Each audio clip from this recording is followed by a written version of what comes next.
I think because one thing, we're all broke, so we all had to work. And he would be here 6 o'clock in the morning and he would leave at 10, 11, 12 at night. So, I mean, tip of the cap to his wife too, because she was putting up with that. It's been a lot of fun, but there's been a lot of heartache in there too.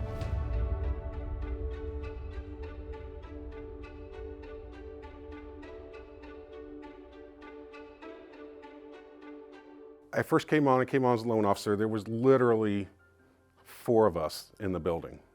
We worked over in a little strip center. Half the plug-ins didn't work. We had extension cords running around everywhere just to be able to power up our computers. And you'd flip a light switch and it wouldn't work for anything. You had no idea what the light switch went for. Well, starting out, I think the biggest struggle was letting people know we were here. You know, that's one of the things that I helped him do, you know, is go to all the chamber meetings and visit all the realtors, for people to take us serious, that, you know, we wanted to be in business and we wanted their business, and we're there to help. We joke about it now, but I mean, I can remember vividly that my wife, you know, helping me out and believing in that or whatever, and living off her paycheck, honestly, to just basically pay the rent. I mean, we closed 1 loan in a month, and I remember splitting that. Chad loves telling that story, you know, splitting that between him and Dad, and then, you know, my wife paying the rent to keep the company going and so forth.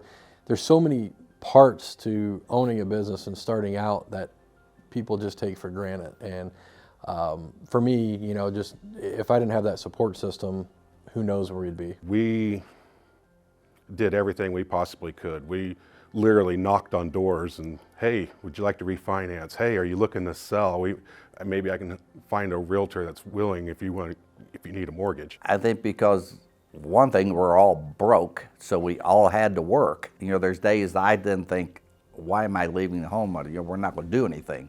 But we just kept plugging along and just building the relationships. So I always laugh and I tell the story. Anybody that's ever been to a holiday bash has heard me say it, but you know, when you look up on our leaderboard from the early years, you know, Dave Wood and Chad Terhune were really fighting over loan officer of the month in and out, and really for the first few months it was whoever actually closed a loan just got the award. Dave, he is really good at going out and talking to people and getting the business in the door, and Mike was a lot of the behind the scenes, making sure I was doing what I needed to do to make sure the loans got closed in the time frame they needed to get closed in. So I think their partnership was well matched. Those two together really in the beginning is what built the business. They give each other a hard time, but to see the father-son, I'm sorry, I'm gonna get emotional. It's so sweet. We had a huge support network along with our other family that helped me so I could keep my focus, you know, also in growing the company, but at the same time being a dad has been, you know, the most rewarding thing of everything to me. I don't know how my dad did it, but the fact that he gives 110% at work, but he also gives 110% at home, I think he's just one of those people, like, when he's there with you, he's like really with you. You know, there was no him walking off during a volleyball game to take a phone call, you know. No matter how much stuff came up at work, kind of made that family relationship. He'd bring Bailey in. Bailey and I would have our little tea parties or reenact Pirates of the Caribbean. So I was like 7 or 8 when Bailey got named. Definitely get to my head a little bit when I was 8 years old. Dad, you realize my name comes first, right? Yeah, Bailey. That's so people will know we're honest about values and family being so important. So I'm basically the boss of the values department? Bailey, you can be the boss, absolutely. Dad, remember, my name's on it. I promise I'm not like that now, but growing up in the office was always fun for me. It just kind of felt like an extension of home, honestly, especially with our dog always being at the office. So it was pretty good growing up.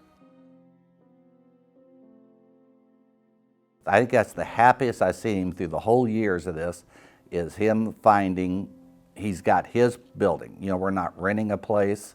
Bailey Wood had a home. What drew me here was the people. They had such huge potential. Mike was willing to spend money. Ton was amazing. Shortly after I came on, Monty came in. So there's just this wonderful potential of great experience and great people. I just remember, you know, walking into my high school volleyball gym and there's a banner that says Bailey Wood on it. A little bit later, our football field got redone and they're right big on the scoreboard, my name again.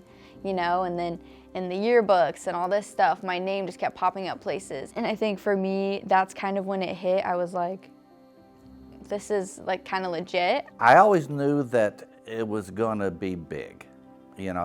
Something tells you it's going to be bigger than what you think. But did I think that we were going to have 15, 16 offices? Now we moved to have an office in Florida? No. But I think that's just because Michael's vision, he's right on.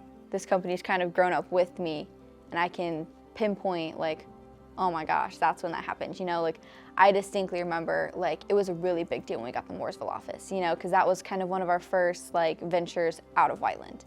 We've grown a bunch since then, but we've been able to kind of keep that small town family atmosphere, which I think is key to part of our success. And he would be here 6 o'clock in the morning, and he would leave at 10, 11, 12 at night. So, I mean, tip of the cap to his wife too, because she was putting up with that. Mike is one of the most generous people and bosses I've ever known. He's here every day in the trenches, very much involved in files or any aspect of the business here. Obviously, he's on a lot of our marketing material, but that's not just a face out there. He's here. If I needed to go knock on his door right now, I wouldn't need a knock because it's going to be open, but he would be here to help answer any questions or whatever it may be.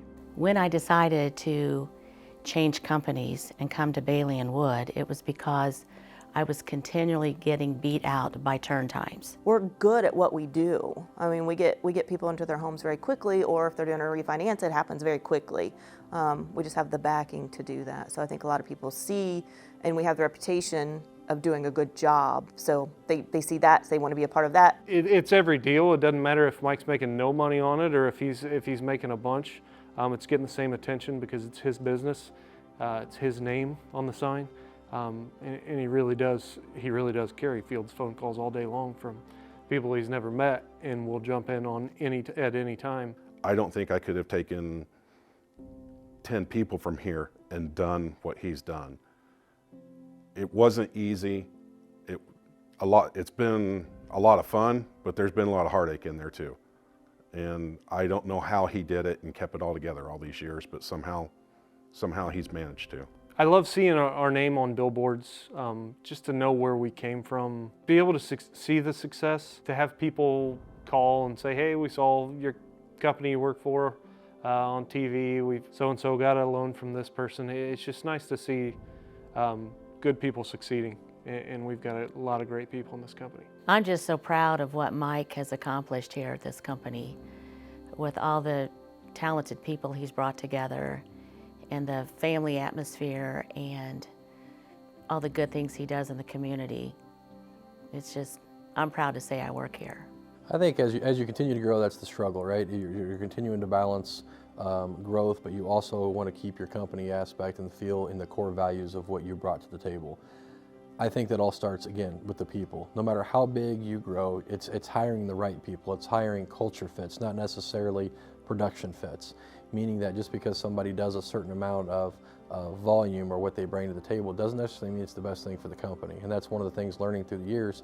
You have to hire the right people, keep the culture, and maintain that no matter what, you're not going to sacrifice who you are or what you believe in as you continue to grow. And I think as long as we continue to do that and we have the right people in place, we're not going to change our values no matter how big we get.